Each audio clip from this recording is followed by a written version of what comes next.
sério de segurança pública que eu fiquei bem atenta hoje ao ler essa reportagem da Paula. Fala sobre crimes que estão acontecendo em carros, né, que você chama por Uber. E aí a gente vai entender um pouco disso, qual é a responsabilidade ou não da empresa de aplicativos ao, né, não permitir, mas não evitar crimes como esse. Episódios que estão sendo relatados, como, por exemplo, num caso que aconteceu na região metropolitana de Salvador, que 2 homens foram presos, suspeitos de sequestrar e roubar passageiros, principalmente mulheres. A Paula já está conosco para contar essa reportagem ao vivo para a gente. A gente convidou também o professor Rafael Cadipani, que sempre nos ajuda nas questões de segurança pública aqui no nosso All News. Olá, Paula, bom dia para você, seja bem-vinda. Bom dia, Fabiola. Bom dia, Rafael. Olá, Tudo bem? professor Rafael Cadipani, bom dia, seja bem-vindo. Bom dia, Fabiola. Bom dia, Paula. Vamos Bom lá, dia. Paula, vamos contar essa reportagem ao vivo, para quem quiser, ela também está lá para as pessoas lerem. Mas conta como é que funciona isso. A pessoa pede um carro por aplicativo e aí quando ela entra no carro, ela descobre que, na verdade, ela é vítima ali de um assalto. Aconteceu alguns casos assim? Agora tá sem som a Paula. Será que é aqui? Ah, tem um Oi? cachorrinho querendo falar também aí. Tem um cachorrinho querendo falar, desculpa. Não tem problema. É, então, esses casos aconteceram aqui na Bahia, eu moro inclusive em Salvador, e o que choca bastante é que a pessoa pega e pede um Uber, e logo que ela entra no carro, o motorista anuncia o assalto ou o sequestro, e a partir dali ele termina a corrida no aplicativo. Então, essa corrida não vai ser monitorada pela plataforma. E aí, durante essa corrida, durante esse assalto, durante esse sequestro, ele vai pedir ali transferências bancárias. Chegaram a deixar um prejuízo de R$ 50.000 em 5 vítimas. Uma delas gastou R$ 10.000, mais os pertences, celular, bolsa e tudo mais. Não, e eu fiquei muito impressionada, Paula. Eles divulgaram o número porque a gente não tem nem os números disso, não é divulgado isso, né? Os números, porque quando a gente ouve isso e a gente lê essa reportagem, a gente fica muito assustado. Quer dizer, qual é a segurança que eu tenho em pegar um carro por aplicativo? Existem dados mostrando o quanto isso é comum ou não? Não, não existem dados, a Secretaria de Segurança Pública não oferece, mas o que a gente sabe é que, por exemplo, todos esses casos que foram aí cinco assaltos e sequestros cometidos por apenas um, mais um cometido por um outro e uma tentativa de estupro, ou seja, foram 8 casos em 10 dias. Aí eu quero ouvir o professor Rafael Cadipani justamente sobre esse ponto. Quer dizer, qual é a segurança de pegar um carro por aplicativo? Qual é a responsabilidade do carro de aplicativo? É possível dizer que é perigoso pegar um carro por aplicativo, professor, ou é um exagero? Olá, boa tarde, né? Mais uma vez a você, Fabiola e a Paula. Infelizmente, a gente vive num país onde tudo é perigoso, né? A gente vive num país, num contexto onde quase tudo que a gente faz, em que tem uma interação na rua, tem a possibilidade de ser perigoso.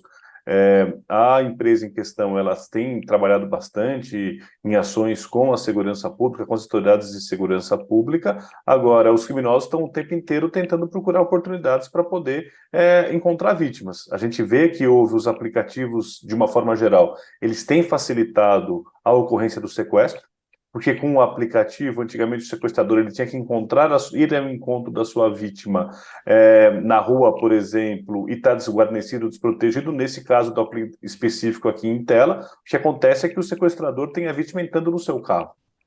Então, as novas tecnologias, elas estão sim facilitando os crimes, por isso que a gente viu uma explosão de sequestros no Brasil, mais naquela modalidade que a gente chamaria de sequestro relâmpagos, que eu prefiro chamar sequestro por aplicativo. Agora, é claro que a empresa precisa assumir também as suas responsabilidades, precisa aumentar os níveis de segurança, porque está longe de ser aceitável que você pegue um Uber e sofra uma violência como essa. Eu tenho visto algumas pesquisas a respeito desse tipo de trabalho, e o Brasil e outros países da África e alguns da América Latina, então, entre os poucos países do mundo onde esse tipo de ação leva a risco, esse tipo de negócio leva um risco aos passageiros. Então, é preciso que a empresa veja também as especificidades do que está acontecendo aqui no nosso país e atue de forma mais diligente para aumentar a segurança dos seus usuários. O que a empresa falou na sua reportagem, você traz, né, Paula, a resposta da Uber. Qual é a resposta? Então, Fabiola, a Uber respondeu que a segurança é uma das prioridades para a empresa, né? E falou também que defende o direito das mulheres de ir e vir, porque em todos esses casos foram mulheres, as vítimas. E também falou de algumas ações que a empresa, algumas ações e ferramentas que a empresa tem para coibir esse tipo de ação. Eu queria reforçar que as plataformas Uber e todas as outras plataformas de aplicativo, elas vieram justamente para dar segurança para os passageiros e também para os motoristas, porque ficam gravados ali todos os dados, tanto do passageiro quanto do motorista. Seria muito fácil identificar um crime que acontece em corridas, em viagens administradas por essas plataformas. A questão é que existe um agravante, que aqui no Brasil, esses crimes vêm com outros, vêm com apoio de outros crimes, como falsificação de documentos, inclusive também roubo de contas, roubo de carros. Existe um mercado enorme de vendas de contas de aplicativo falsas. É. Não, isso é muito grave, né? O professor, como é que fica o cuidado aí? Até eu queria pegar umas dicas de como o passageiro pode se prevenir, né? Porque até para a gente não aterrorizar isso, porque esse sistema, né, dos carros por aplicativos transformou a forma de você se movimentar. Não apenas nas grandes cidades, mas até mesmo em pequenas cidades que também já utilizam isso. Isso é uma facilidade, sim, para as pessoas, né? Você vê que as pessoas utilizam. Isso é uma renda para boa parte dos brasileiros desempregados, né? Então, a gente colocar isso como algo perigoso, que é um risco, inclusive, e de certa maneira, um equívoco. Mas qual é o cuidado de nós, como passageiros, para que a gente não caia numa dessa? É possível tomar esse cuidado, professor? Em um país como o nosso, toda forma de locomoção nas ruas, ela é perigosa, né? Você pode estar num ônibus e sofrer um assalto, você pode estar no metrô e ser furtado, você pode estar no seu carro e ter o vidro estourado e ser sequestrado e coisas do gênero. O usuário tem que estar muito atento primeiro para ver se a pessoa que ele vai entrar no carro é aquela que está descrito na foto e está presente. Então é muito bom você estar atento a isso. Uma segunda coisa, é bom você sempre procurar pessoas que têm avaliações, que têm uma quantidade grande de avaliações e avaliações altas, porque significa que essa pessoa já está há bastante tempo na plataforma.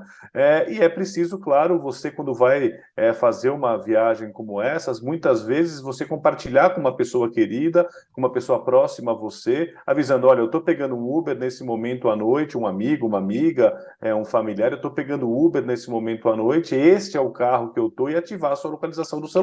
Porque se qualquer coisa acontecer e você não chegar no momento esperado na hora que você vai chegar, a pessoa está atenta e ela vai ser capaz de poder acionar as autoridades aí já com os dados do veículo que está sendo colocado. E por fim, checar se é o veículo que você pediu mesmo, né? Às vezes a gente está à noite, está correndo, está em uma situação e a gente não sabe se é o veículo que a gente está pegando, tem que pegar mesmo, ver mesmo que é o veículo que a gente está pegando. Mais uma vez, todo tipo de transporte no Brasil, ele é perigoso. A grande maioria das viagens que a gente faz, elas são sem problema algum. Não existe nenhum tipo de crime acontecendo. Então a gente tem que mesmo tomar cuidado para que a exceção não vire a regra e as pessoas tenham ainda mais desespero num país como o nosso, onde a gente já está desesperado com medo da violência. Agora, por outro lado, é função e papel da imprensa trazer o que está acontecendo para alertar as pessoas para que elas fiquem atentas e não caiam nesse tipo de esparrelo.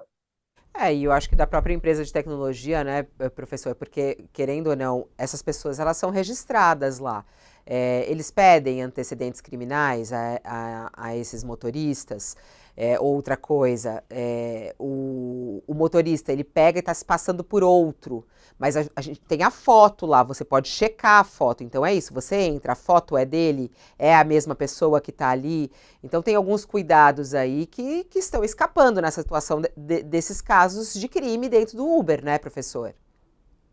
Sem dúvida, o que acontece é que empresas como essa, elas precisam melhorar muito os mecanismos de segurança. É feita uma checagem de quem é essa pessoa, mas você precisa ter essa checagem constante. Você precisa começar a desenvolver algoritmos para verificar se o carro está fazendo aquele trajeto que ele deveria fazer, né? E está muito claro, quer dizer, tem toda uma tecnologia que precisa ser desenvolvida e melhorada, e investir um investimento dessas empresas para que a viagem seja mais segura. Agora, por outro lado, a gente nunca vai estar livre, né, Fabiola, infelizmente. E as novas tecnologias, ontem a Polícia Civil de São Paulo fez uma operação com muitos alvos, né, umas centenas de alvos de crimes cibernéticos. As novas tecnologias, elas viraram uma nova avenida para o crime. E sempre o criminoso vai tentar fazer uma forma de tentar fugir dos mecanismos de controles que estão ali colocados. Por isso que é tão importante que as empresas colaborem, que as empresas invistam em segurança. A gente viu, por exemplo, o que aconteceu com os aplicativos de encontro, que teve que haver quase ameaça do Ministério Público e da Justiça para que esses aplicativos acabassem colaborando com as instituições de